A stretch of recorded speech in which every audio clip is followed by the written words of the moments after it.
नाम बताइए सर। महामंडेश्वर मिठूराम महाराज भोपाल बैरागढ़। हमारे ये भगवान वाल्मीकि स्वामी जी हैं जिन्होंने रचना की है, सृष्टि की रचना की, देवताओं की रचना की और 1,84,000 जीवों की रचना की। जिस प्रकार से माता पिता एक अपने बच्चों को जन्म देते हैं, उसी प्रकार भगवान वाल्मीकि स्वामी जी ने सृष्टि की रचना की और उनके सबके अपने अपने कर्म लिख दिए हैं।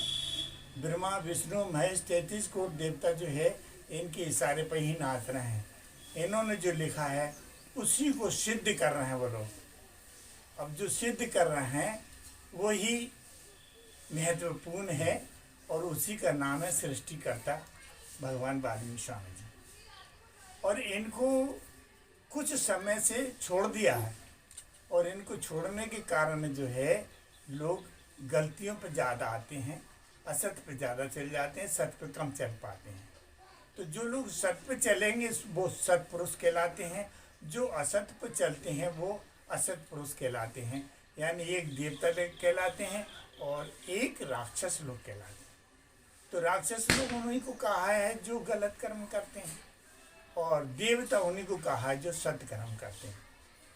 अब सत्कर्म करने वालों ने भी गलतियां की हैं। अब वो गलती क्यों की हैं?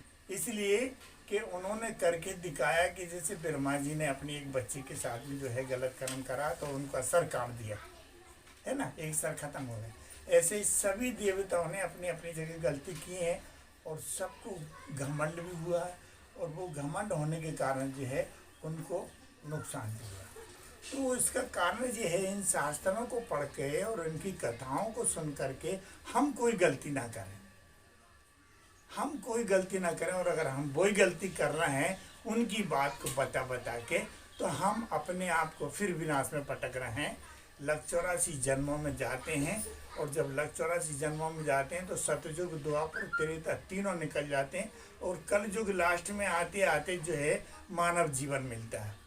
और फिर मानव जीवन जैसे तैसे मिला 1,84 योनियों को भोगने के बाद तो फिर हमने वही कर्म करे और फिर वही कर्म करके नहीं फिर 1,84 में गए तो हमें राम या कृष्ण के साथ में या ब्रह्मा विष्णु महेश के साथ में रहने का मौका नहीं मिलता। वो हमारे जैसे पुरुष हैं जैसे हम हैं। लेकिन अब वो सतयुग में जो है 1,00,000 वर्ष की उम्र थी, द्वापर में जो है 1,000 वर्ष की उम्र हो गई और त्रेता में जो है 10,000 की हो गई और त्रेता में 1,000 वर्ष की हो गई और कलयुग में 100 वर्ष की उम्र है। वाल्मीकि भगवान हमारे कलयुग में हम लोग ज़्यादा मान रहे हैं, वाल्मीकि लोग ज़्यादा मान रहे हैं और वाल्मीकि लोगों को बहुत साथ दे रहे हैं, समझ नहीं पा रहे हैं। अभी कोरोना के चक्कर में जो है वाल्मीकि घर में कोई नहीं मरा, जितने मरे हैं कभी बाई चांस तो वो हॉस्पिटल में जाके मरे हैं। अब हॉस्पिटल में लोग डॉक्टर लोगों को लाखों रुपए दे रहे हैं और वो मार डालते हैं कोरोना की बीमारी का नाम दे करके। ऐसा नहीं है कि कोरोना की बीमारी से मारा हो, ऐसा नहीं। तो भगवान वाल्मीकि स्वामी जी ने जो है इतना साथ दिया है कि इनको 5,000 की नौकरी में इनकी ज़िंदगी कट जाती है।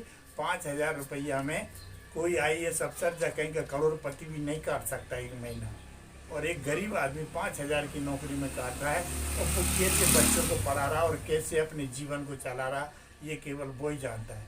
अरबपति करोड़पति ये इस बात को नहीं समझ सकते और न जान सकते, मरते मर जाएंगे लेकिन नहीं समझ सकते। सर आज वाल्मीकि जयंती है तो आप समाज को क्या संदेश देना चाहेंगे? अब समाज को संदेश यही है कि भगवान वाल्मीकि स्वामी जी का कहने का तो अर्थ सिर्फ यही है कि तुम कलम पकड़ो, शिक्षा की तरफ ध्यान दो, जितने शिक्षित बनोगे उतने उच्च श्रेणी पर जाओगे। और ये वाल्मीकि समाज के लिए नहीं है, ये हर समाज के लिए है और हर समाज वाल्मीकि भगवान को अपने अपने मंदिरों में बिठाए।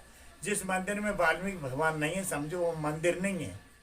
जिस मंदिर में वाल्मीकि भगवान होंगे वो सब के लिए पूजनीय हो जाते हैं और सब उनके आगे मस्तक टेक लेते हैं और उससे उनके जीवन का कल्याण।